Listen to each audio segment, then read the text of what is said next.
Meghan is famous for her neutral tones, but she claims the reason she never wore colour as a working royal was because she didn't want to stand out or ruffle any feathers. I've already made one video showing the kind of monochromatic styles she liked to dress in when she was an actress across the pond before coming over to the UK to marry Harry.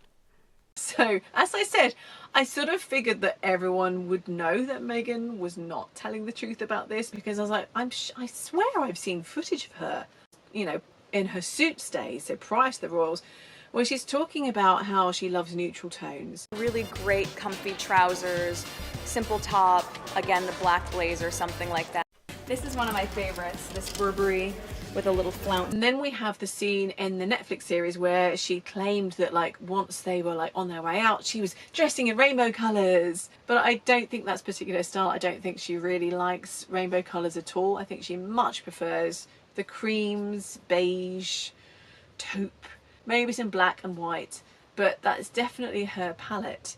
So I thought it would be fun to take a look at the receipts just to see how her outfits stack up against her claims.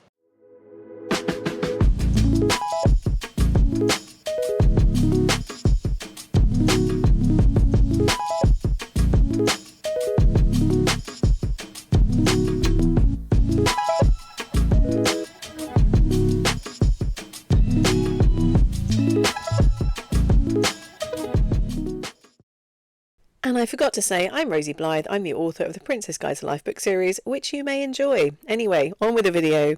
So I was like, well, what's a color that they'll probably never wear? Camel, beige, white. Like, I'm not trying to stand out here.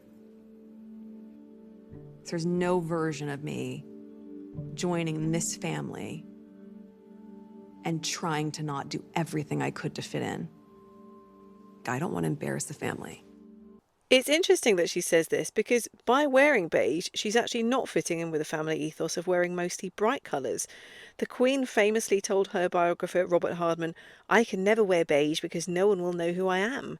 She always wore bright colours when she was out on public engagements because she knew people would be trying to spot her through the crowd, which is pretty thoughtful. So now we come to 2017 when Meghan was firmly ensconced in the royal family, becoming engaged to Harry. But let's take a look at her claims that she rarely wore colour because she didn't want to stand out or upstage anyone. So first, just from that year, we have an airport picture when she's in jeans and a beige jumper, but I don't think we can blame the royal family for that. Then with her suits gang, she's in a floral red and white dress, which is quite a departure from her usual crisp monochromatic style, but again, nothing to do with the royals. So let's get to the appearances she made as a girlfriend slash fiancée of a prince. Again, in no particular order because, well, it's not massively relevant. We have their first official appearance together at the Invictus Games. She wore her beloved blue ripped jeans and a white shirt. I think it's quite a pointed statement about being a California girl and not a stuffy royal. Interestingly, she's wearing the exact same outfit, just with different shoes, when she's travelling through an airport. So either she sees this outfit as super casual, or she thinks it's pap-worthy and knew she was going to get pictures taken at the airport. So is it true that she's in muted tones? Well, she is in her famous beige and brown ensemble at the family Christmas outing, so that does hold up. When she's in a crowd, she's blending in. But she was also in white when they announced their engagement, and I think that's one time we can all allow her to be the centre of attention, so I don't think blending in was why she chose one of her favourite colours. And it's also kind of bridal, so I guess it's like a hint at the future. Underneath, for the interview, she's wearing this bottle green dress. And for the engagement pictures, she was in this sort of sheer black sparkling outfit.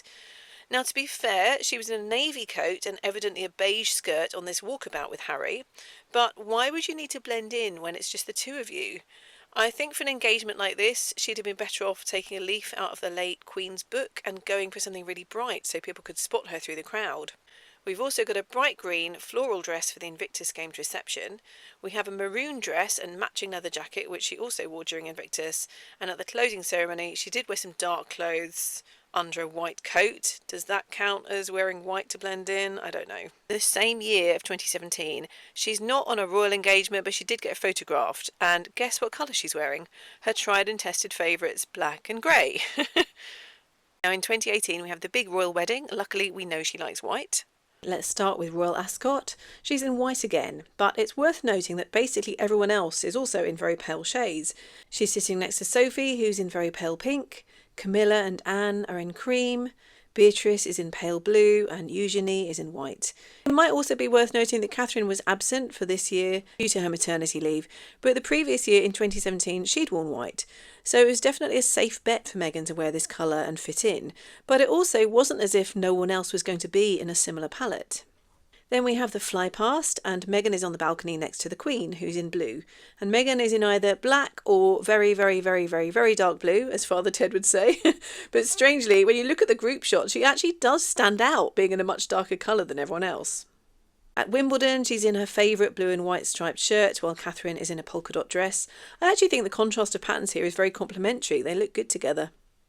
And it's not a royal appearance, but attending a society wedding with Harry, she's in this dress, which is navy, green, blush and white, so basically all her favourites. She's in all black again for the Well Child Awards, and a black dress and a bright blue coat at this event for the launch of her charity cookbook. She's in beige again for another royal event, so she does actually seem to stick to that palette when it comes to being in a bigger group. This is a garden party for Charles's 70th birthday. And this first outing with the Queen, I have to say, beige was a really good choice to go alongside this vivid lime green the Queen is in, which makes me think someone gave Meghan the heads up, because they could easily have clashed otherwise if Meghan had gone with a stronger colour. We do have some nice splashes of colour. I love this royal blue dress. She's also wearing a dark navy dress at this infamous event on stage with the rest of the Fab Four. And I can't help noticing that Catherine is also wearing blue. It's obviously a much lighter shade than Meghan's dress, but didn't Meghan say that she wasn't allowed to wear the same colour as more senior royals? But then you also shouldn't be wearing the same color as one of the other more senior members of the family.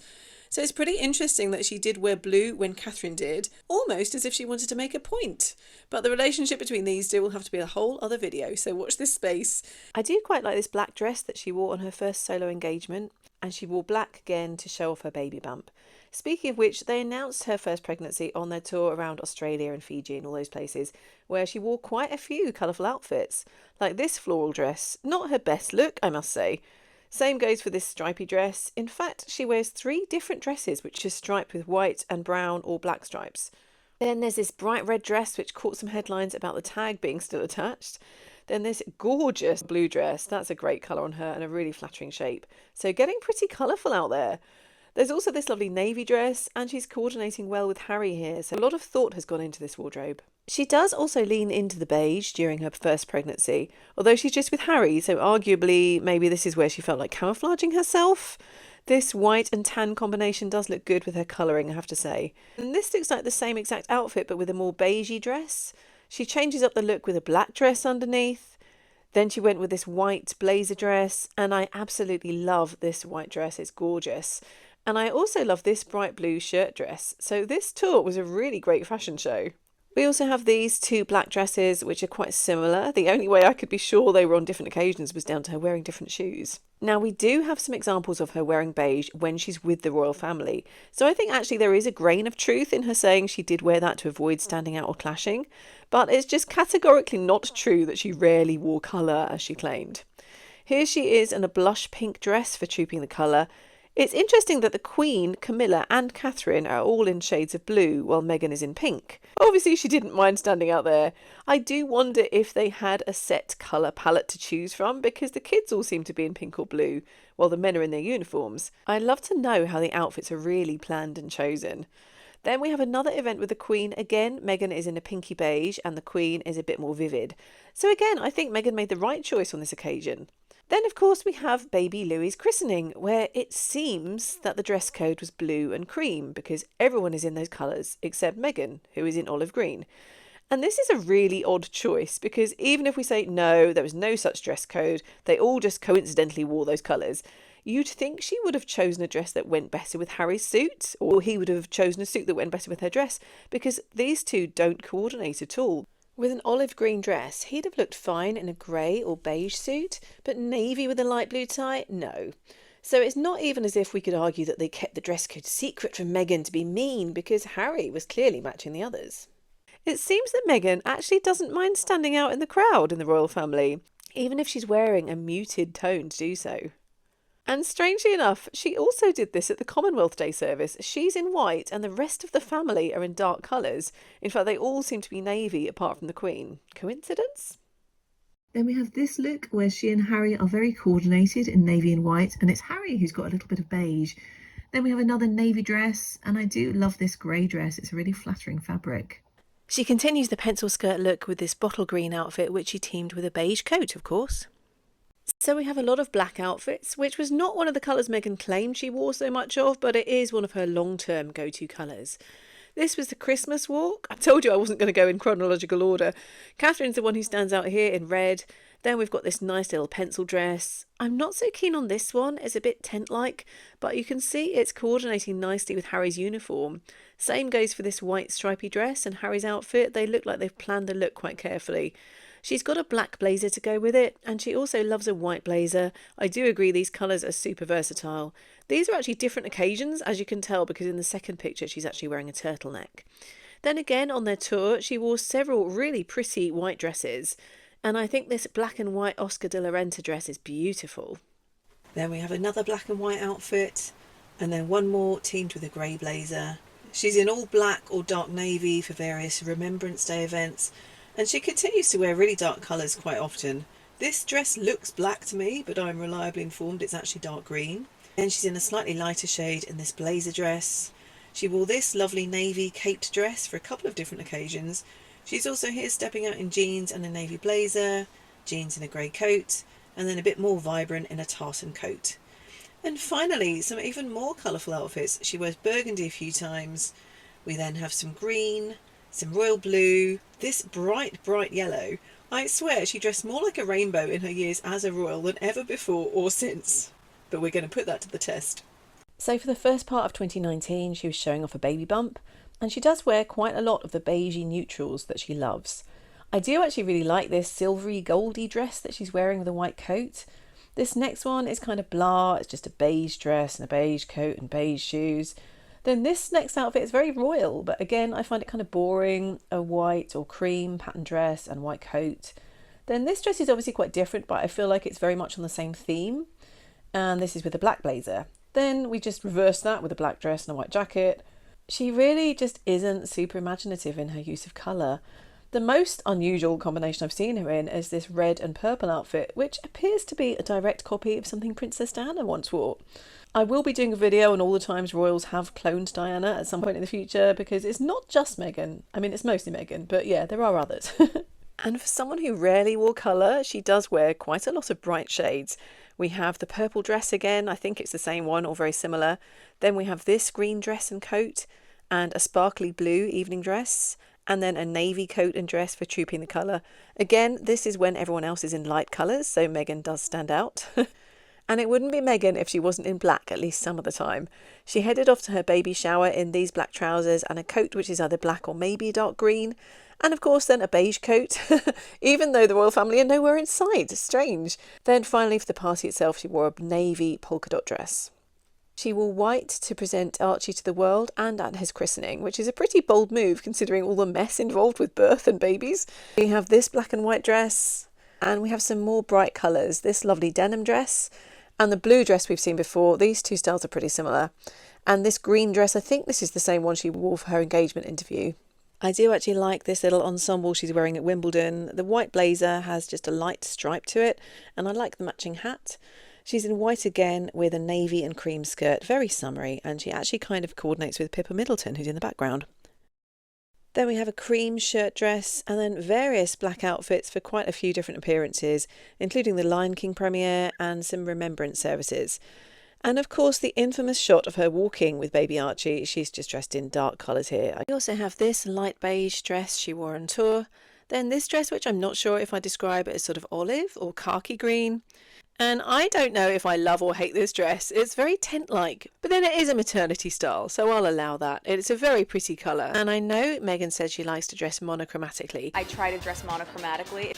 But I'm not sure this counts. Burgundy and red in one outfit, I think one colour actually does work better.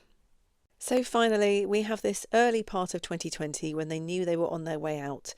We have this very brown outfit with her classic beige coat. Then a glimpse of a blue shirt with dark trousers and jacket. That's all I can find for the early months. Then we have this last week of duties before they left for good. So Netflix made a big deal of these outfits. We have the iconic blue dress in the rain shot. That was on the 5th of March. Then the red dress she wore for the Mountbatten Music Festival. That's the 7th. And the green dress on the 9th of March. And I was thinking, well, 3 outfits doesn't technically constitute a rainbow, but yes, they are bright. However, I dug a little deeper, and here are some outfits that didn't get included by Netflix. She wore an all-white outfit to a daytime event on March the 5th. Then she wore a cream blazer and black pants visiting a school on the 6th. Then this toffee brown dress to a meeting on the 11th. So yes, a rainbow if you were looking at a sepia or black and white print of said rainbow. So this idea that 3 colourful outfits are proof that she was going against type that week is just an absolute whopper of a lie, and I can't believe she thought nobody would notice the truth. And that's where we're going to leave it for the royal years. In conclusion, yes, she did wear a fair bit of beige, but it wasn't the colour she wore most often, and she did wear her fair share of bright colours all through her time as a royal. Join me next time to take a look at what she chose to wear once she'd broken free from the nasty bullies at Buckingham Palace. You may or may not be surprised by the amount of beige. Take care, and I'll see you next time.